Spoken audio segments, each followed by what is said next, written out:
Saudara, tagar kabur aja dulu trending di media sosial. Melalui tagar itu, warganet mengajak warga Indonesia lainnya untuk pindah atau tinggal di luar negeri. Mengapa muncul fenomena ini dan bagaimana pemerintah merespon tagar kabur aja dulu? Kita akan bahas bersama Wakil Menteri Tenaga Kerja, sudah ada Immanuel Ebenezer, dan juga Ainun Najib, salah satu warga negara Indonesia yang kini tinggal di Singapura. Halo, selamat malam Bang Noel, Mas Ainun, terima kasih sudah bergabung bersama kami di Sapa Indonesia Malam. Terima kasih, Assalamualaikum. Waalaikumsalam.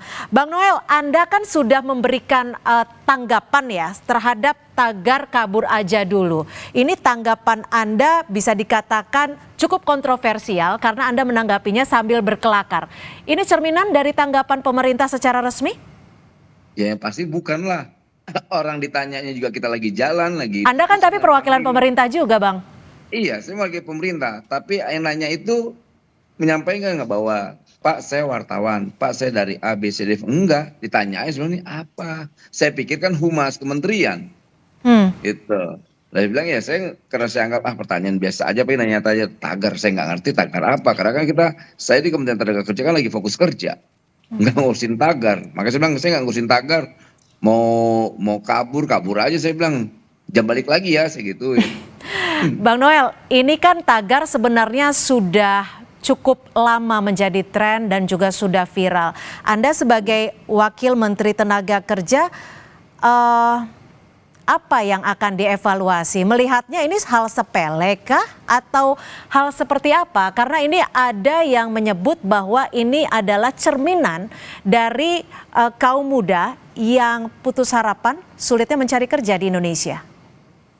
Ya kalau seandainya itu sikap yang pesimis, ya menurut saya itu tidak mewakili generasi Gen Z ya, generasi anak muda. Karena gini, kalau melihat sejarah Republik ini, Republik tidak ada lahirnya dengan semangat kaum muda. Kok kenapa tiba-tiba ada generasi yang ingin pergi aja dulu apa dan sebagainya? Nggak malu dengan rakyat di Gaza yang wilayahnya udah dibom, dibantai, diapain, diledakin, mereka tetap semangat untuk mati di tanah Tapi maaf Bang Noel, saya potong, ini kan bukan apple to apple ya kalau kita membandingkan antara Indonesia dan Gaza. Tapi gini dong, masa dia meninggalkan bangsa gini, orang mau kerja atau hidup di luar negeri tidak ada yang larang. Tapi baru kali ini ada orang ngajak kabur. Kok kabur? Loh, kayaknya nih tanya Mas Ainun ada nggak yang larang Mas Ainun untuk tinggal di Singapura, kerja di Singapura? Nggak ada.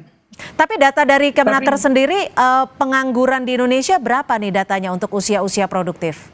Ya cukup lumayan banyak ya, data secara akumulatif itu kemarin tuh 7,47 juta gitu loh. Dan ini lumayan, dan kita pemerintah lagi fokus bagaimana mengatasi itu. Gitu. Karena kita lihat kondisi global ini kan tidak baik-baik aja. Tapi kita tetap punya keyakinan pemerintah. Coba kita selesai sama-sama. Pemerintahan Prabowo Gibran ini lagi sangat concern terhadap problem ini. Makanya kita bikin ada yang namanya tuh program JKP, Jaminan Kehilangan Pekerjaan. Lantas kita juga Pak Prabowo kemarin akan melakukan investasi-investasi yang basisnya bagaimana ada resapan tenaga kerja. Banyak, kita melakukan banyak hal. Lalu apakah kita sampaikan, wah ini nanti kita... Tidak, bukan itu tugas kita. Tugas kita bagaimana menyelesaikan persoalan-persoalan. Dan itu bukan tugas Kementerian Tenaga Kerja aja, tapi semua lintas kementerian. Tapi Anda sempat ikut mencatat tidak dari yang ikut berpartisipasi dengan tagar kabur aja dulu ini, rentan usianya dari usia berapa? Anda mencatat nggak dari kementerian Anda? Nggak ngikutin, orang saya nggak mikirin hashtag tagar saya nggak ngerti. Tapi ini curahan dari masyarakat loh Bang Noel loh. Kalau nggak dipikirin gimana nasib rakyat kita? Saya hari ini mikirin ada 4 juta driver ojek online yang berharap agar dapat THR. Kedua ada puluhan juta buruh yang menghadapi PHK. Gitu loh. Lantas kita juga menghadapi kawan-kawan dari media jurnalistik yang akan menghadapi layoff. Tapi berarti Anda nggak mikirin soal mereka yang belum mendapatkan pekerjaan ya? Tapi dijawab nanti. Saya ke Mas Ainun dulu. Mas Ainun, Anda sebagai warga negara Indonesia yang sudah menetap cukup lama di Singapura, mungkin Anda bisa berikan informasi apa alasan utama Anda untuk menetap di Singapura, tapi juga masih berkontribusi di Indonesia. Ya, sebelumnya mungkin saya mau ceritakan asal-usulnya tagar kabur aja dulu Ya, itu. Jadi silakan. sebenarnya sudah sangat lama, lebih dari setahun. Sudah lebih dari setahun, tahun 2023 bulan September, tanggal 2 September, itu beberapa teman saya, anak-anak Indonesia yang jadi programmer di luar negeri, ada yang pernah di Amerika Serikat, di Facebook, sekarang Meta, ada yang di Belanda, ada yang di Estonia bahkan. Nah itu 4 orang, di-host sama channel Imre Nagy, itu bicara tentang gimana anak-anak teknologi Indonesia itu bisa keluar negeri, mencari peluang bidang teknologi yang memang lebih banyak peluangnya di luar negeri. Jadi konteksnya itu. Lalu kemudian masuklah di Twitter, salah satu teman yang lain meng-quote dan bikin tagar kabur aja dulu gitu. Karena itu salah satu celetukan di podcast itu, celetukan di live stream itu gitu. Nah itu terus bergulir. Jadi awalnya memang memotivasi anak-anak teknologi untuk keluar negeri mencari pengalaman yang lebih. Tapi maaf Mas Ainun, dari teman-teman Anda ini yang mengikuti tagar kabur aja dulu dari 2023, mereka berniat untuk kembali ke Indonesia menyertakan ilmunya atau akan menetap di luar negeri? Kebanyakannya begitu, terutama salah satu dari 4 orang itu namanya Wastuwargo, Mas Gogo kita manggilnya. Mas Gogo itu sudah bikin program anak Indo ke Silicon Valley sudah sejak lama, tapi dengan motivasi bahwa kamu nanti balik. Dia sendiri juga sudah balik sekarang. Dia sendiri sudah balik di Indonesia dan membangun landscape teknologi di Indonesia. Itu adalah yang tentunya diharapkan supaya. Tapi dari informasi yang Anda dapatkan, cukup dihargaikah tenaga terampilnya ketika kembali di Indonesia? Itu tergantung ke pengalaman masing-masing tentunya ya. Tapi memang secara umum saat ini peluang itu masih lebih besar, masih lebih menggiurkan di luar negeri, terutama di bidang teknologi. Nah sekarang kalau kita lihat perkembangan tagar ini kan sudah kemana-mana dan bahkan keluar dari Twitter, di TikTok dan di sosial media yang lain itu malah lebih liar lagi dan mulai masuklah kabur aja dulu itu tidak hanya di bidang teknologi tapi juga di blue collar job gitu kan. Pekerjaan misalnya di Jepang, di Korea yang sifatnya blue collar gitu. Nah itu juga sudah mulai masuk dan ya jadi tidak seseru dulu lagi yang memotivasi anak Indonesia untuk belajar teknologi ke luar negeri. Mas Ainun, tapi apa sih sebenarnya dasar ataupun faktor-faktor yang menjadi dasar dari teman-teman ini untuk kabur aja dulu ke luar negeri? Apakah dari penghasilan, kesejahteraan, atau lingkungan Indonesia yang dinilai seperti apa? Ya, kebanyakannya tentu ingin belajar. Itu nomor satu, ingin belajar karena terutama bidang teknologi, tapi mungkin juga di luar teknologi juga sama. Hal-hal yang mungkin di Indonesia tidak bisa didapatkan, peluang-peluang karir atau peluang ilmu gitu. Jadi nomor satu belajar. Nomor dua itu betul penghasilan. Tapi ini tidak berlaku untuk semua. Ada teman yang malah gajinya lebih rendah di luar negeri, tapi memutuskan untuk tetap keluar negeri karena mencari pengalaman dan mungkin dalam konteksnya dia memang kabur beneran gitu. Jadi dia ngerasa mungkin lebih baik saya di luar negeri dulu lah gitu. Melihat kondisi Indonesia saat ini gitu. Memang ada yang seperti itu juga. Bahkan ketika penghasilannya tidak lebih menggiurkan atau kurang dari yang didapatkan di Indonesia. Ini perlu diingat juga buat teman-teman yang mau kabur aja dulu, harus dilihat ya pajak di negara tujuan gitu. Apalagi kalau negara tujuannya Eropa, Amerika, itu pajaknya jauh lebih tinggi. Nah, seringkali itu setelah dikurangi pajak itu malah jadi lebih rendah ketimbang yang didapatkan di Indonesia. Tapi kalau ngomongin pajak lebih tinggi di luar negeri kan kita lihat juga fasilitas di sana bisa dikatakan lebih baik gitu ya? Ya, itu juga ada benarnya. Di kalangan teman-teman diaspora itu selalu ada sentimen bahwa kita di sini tuh ikhlas membayar pajak karena kita dapat hasilnya. Sementara kalau di Indonesia ada sentimen bahwa kelas menengah terutama ya, kelas menengah itu yang paling banyak menyumbangkan pajak melalui pajak penghasilan dan tentunya PPN juga ya, yang baru saja naik jadi 12% itu kan kebanyakannya dari konsumsi kelas menengah. Nah, tapi kelas menengah ini yang paling nggak dapat apa-apa. Jadi banyak program, program seperti bantuan BLT dan makan bergizi gratis dan terusnya itu kan tidak menyasar kelas menengah. Tapi gini Mas Ainun, kalau di luar negeri sendiri batasan umur juga jadi kendala dong atau tidak?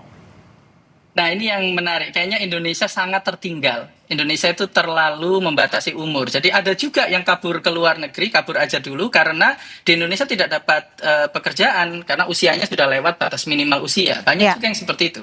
Di luar negeri tidak ada praktek untuk membatasi usia. Itu kayaknya unik di Indonesia itu. Oke, saya coba tanyakan langsung ke Bang Noel nih. Bang Noel, ada beberapa faktor. Di antaranya peluang karir di Indonesia yang bisa dikatakan kurang memuaskan. Dan ada juga batas usia yang dinilai tidak cukup adil di Indonesia seperti itu. Tidak akomodatif. Bagaimana Anda menjawab ini, Bang Noel? Saya suka sekali dengan pernyataan Mas Ainun Najib ini ya, soal umur. Ini menjadi faktor yang menurut kita sangat diskriminatif ya. Nah ini kan saya baru berapa bulan menjadi Kementerian Tenaga Kerja dan itu juga menjadi perhatian saya. Kenapa orang mau kerja dibatasi umur gitu? Apalagi mereka-mereka yang punya skill, kok dibatasi umur sekian dan itu tidak bagus. Makanya regulasi ini harus kita hapus, nggak bisa tidak. Nah itu baru kritik gitu loh. Tadi apa yang disampaikan Mas Ainun itu, tagar-tagar hashtag itu untuk tujuannya memotivasi, bukan sebuah sinisme. Nah ini kan kesannya yang kita terlihat sinisme, kok sinis sih gitu loh. Sampai saya menyampaikan itu dengan gaya guyon aja, dijadikan trending topik. Wih, dia bilang kenapa saya juga kaget loh. Kenapa? Ini dia nggak sadar bahwa belum ada pejabat yang berani speak up bicara tentang kita akan melakukan perlawanan terhadap ormas-ormas yang merusak investasi. Oke, tapi gini Mas, Bang Noel, maaf ya. Diramaikan. Bang Noel gini. Kita ngelawan para calo-calo preman-preman. Oke, Bang Noel gini, karena kita lihat saat ini di masyarakat itu ada kekhawatiran. Kekhawatirannya cukup besar, sulitnya mencari kerja. Ketika mendapat kerja tidak sesuai dengan yang diharapkan. Ketika mendapatkan kerja, gaji yang tidak sesuai yang diharapkan dengan sekolah yang cukup lama, jam kerjanya dengan gaya hidup tidak work-life balance. Nah itulah yang menjadi kekhawatiran masyarakat. Nah yang menjadi kekhawatiran masyarakat juga adalah ketika hal serius yang dinilai masyarakat ini cukup dikhawatirkan, ditanggapi kelakar. Nah bagaimana Bang Noel melihat ini? Siapa yang menanggapi itu dengan kelakar? Tadi Bang Noel di awal bilang gitu. Loh itu kan gini konteksnya Mbak, itu ditanyakan oleh orang yang tidak mengakui dirinya sebagai jurnalistik gitu loh. Saya masih hafal dan saya tanya sama teman saya, tapi kan saya nggak mau. Saya punya prinsip dasar demokrasi, jangan mengintimidasi yang namanya jurnalistik, saya nggak mau. Tapi akhirnya saya bebaskan, saya nggak mau hak tanya jawab saya tidak gunakan gitu, tapi saya biarkan aja lah. Tapi saya harus bertanggung jawab dengan argumentasi yang saya milikin. Ya, itu yang paling harus penting. Dong. Jadi bukan dengan kelakar. Toh tadi kan akhirnya kita mulai terjawab. Mas Ainun Najib ternyata itu dari 2023 ada tagar-tagar itu. Tapi tagarnya memotivasi gitu. Memang itu kritiknya bagus. Kok bangsa ini begini sih? Kok kami yang punya skill, yang punya talent yang luar biasa kok nggak dihargain ya? Apa yang dimaksud Mas Ainun Najib ini kan persoalan eksistensi. Selain persoalan salary ya. Itu penting gitu loh. Gaji, lantas keberadaan mereka kayak nggak pernah dihargain. Mereka para orang punya skill kok nggak dihargain, sekalipun punya skill dibatasi dengan umur. Yang ini baru kita kritik, itu yang namanya masukan. Bukan begini, bukan lari jawabannya, bukan kabur aja. Dulu kan kabur aja maksudnya memotivasi, bukan kabur aja dengan nada yang sinis gitu loh. Oke, sebelum kita lanjutkan dialog, ini kita ada pernyataan di mana saat masa kampanye Pilpres lalu, Prabowo Subianto dan Gibran sempat menjanjikan pembukaan belasan juta lapangan kerja baru. Prabowo berjanji juga akan membuka 3 juta lapangan kerja di wilayah Pantua Jawa. Sedangkan Gibran tawarkan 19 juta lapangan kerja untuk generasi muda. Kita simak pernyataannya. Akan dibangun di Pantura 13 kota baru, di mana akan menciptakan lapangan kerja 3 juta orang bekerja. Agenda hilirisasi, pemerataan pembangunan, transisi menuju energi hijau, ekonomi kreatif, UMKM bisa kita kawal. Insya Allah akan terbuka 19 juta lapangan pekerjaan untuk generasi muda dan kaum perempuan. 5 juta diantaranya adalah green jobs. Green jobs ini adalah peluang kerja di bidang kelestarian lingkungan. Bang Noel, bagaimana menanggapi ini? Ini sekedar angkakah atau bagaimana untuk merealisasikannya, Bang Noel? Dan itu sedang dilakukan oleh Pak Prabowo. Makanya semua anggaran-anggaran yang basisnya anggaran itu akan diinvestasikan agar apa? Ada yang namanya resapan tenaga kerja. Tidak lagi kita punya duit malah ikut berbisnis di luar negeri. Ada duit malah dipendam di bank biar berbunga. Sekarang nggak ada. Semua duit-duit itu harus diinvestasikan yang basisnya ada resapan tenaga kerja. Ingat, Pak Prabowo Gibran ini bukan pemilik tongkat Nabi Musa. Tidak. Tapi bagaimana untuk membuka itu ketika aksesnya juga masih sulit, birokrasinya juga masih sulit. Sementara di sisi lain ada juga ancaman, bukan ancaman ya, gerakan tagar pergi aja dulu ini. Ya gini, tadi kan sudah dijawab sama Mas Ainun Najib. Tagar ini awalnya memotivasi kawan-kawan yang punya skill, punya keilmuan yang bagus-bagus ini untuk mencari nafkah di luar negeri, mencari ilmu juga, mencari pengalaman juga. Lantas negara tidak diam, negara memfasilitasi itu, gitu loh. Oke, jadi akan sesegera mungkin untuk membuka lapangan kerja ya, sehingga tenaga-tenaga yang profesional, yang juga memiliki kemampuan tinggi tidak dimanfaatkan oleh negara lain. Nah itulah tadi yang dimaksud, jangan sampai orang-orang kita yang hebat-hebat ini malah stay di negara lain. Mas Ainun sendiri bilang di sana pajak besar loh, belum tentu kehidupan kulturnya sama dengan kita. Gitu, makanya kita berharap nih di pemerintahan Prabowo itu dikritik lah, kasih masukan, jangan bertarung tapi kabur. Kalau mau bertarung sini benahin sama-sama mana. Gitu. Mas Ainun, kita tidak di pemerintahan Prabowo Gibran ini pemerintahan yang tidak tutup dengan masukan-masukan apapun. Kita tidak alergi dengan kritikan-kritikan apapun. Jadi akan dengan mudah untuk menerima masukan ya. Menyampaikan tadi nih, maaf Mbak, Mas Ainun menyampaikan itu apa tuh batasan-batasan umur soal tenaga kerja. Dan itu kan tidak bagus sistem itu. Ayo kita benahin. Gitu. Mas Ainun, kalau boleh cerita sejak tahun berapa bekerja dan menetap di Singapura? Ya, sebelumnya saya mau menyambut undangannya Bang Noel untuk memberikan masukan dan kritikan. Jadi yang terbaru ini kritikannya adalah pemotongan anggaran itu kok sampai mepet ke hal-hal yang esensial, dan salah satunya mengancam kenaikan UKT untuk mahasiswa. Ini problem besar. Kenapa? Karena saat ini partisipasi, realitas sekarang pun belum dipotong nih anggaran, partisipasi anak usia kuliah itu cuma 30% yang beneran kuliah. Jadi kurang dari 1/3 talenta kita itu berkuliah bahkan. Nah, yang sudah kuliah pun punya ijazah S1, D1, D2, D3 dan sebagainya, itu masih belum terserap lapangan kerja formal. Jadi yang paling perlu dibenahi di Indonesia itu sebetulnya lapangan kerja formal untuk yang berpendidikan tinggi. Ya. Kalau pertanyaannya Mbak tadi, saya sudah berapa lama? Saya sudah lebih dari separuh usia saya sudah 21 tahun lebih di Singapura, termasuk 21 tahun. Masa kuliah saya. Saya kuliah di sini dulu. Ada terfikir untuk kembali ke Indonesia? Keinginan pasti ada, karena ya seperti lagu ya, itu tempat kembali di hari tua gitu kan. Namun realitanya saat ini saya sebagai ayah, sebagai kepala rumah tangga harus memprioritaskan kualitas pendidikan untuk anak-anak. Maaf, ditahan sampai di situ. Kenapa Anda memprioritaskan artinya kehidupan keluarga Anda di luar negeri, di Singapura? Anda tadi menyebut pendidikan. Apakah ini artinya pendidikan di tanah air tidak meyakinkan Anda untuk masa depan anak-anak? Kalau secara relatif, dibandingkan secara relatif, pendidikan di Singapura dan mungkin beberapa negara lain seperti Finlandia, China, bahkan Jepang dan Korea itu lebih baik.